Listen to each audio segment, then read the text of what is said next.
আজকে তোমাদেরকে একটা স্পেশাল কফি বানিয়ে দেখাবো। এইভাবে কফি বানিয়ে যদি খাও জীবনেও ভুলবা না। প্রথমে এক পাতিল দুধ দিবা, দুধটাকে চুলায় বসাবা, দিয়ে তারপর একটু নুন দিবা।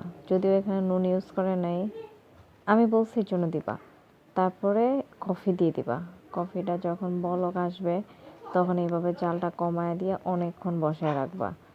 আর বসায় রাখার পরে আমাকে যেহেতু সে স্পেশাল কফি বানিয়ে খাওয়াচ্ছে, এই জন্য আমার জন্য আলাদা কাপে আবার আরেকটা কফি নিয়েছে, কারণ স্পেশাল কফি আমার জন্য বানাচ্ছে।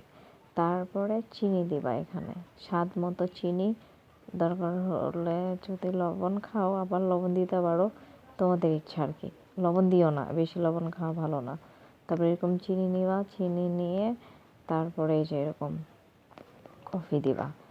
কফি, এই যে মেজাজ গরম মানে আরেকটু দাও, হ্যাঁ এরকম ভরে নিবা।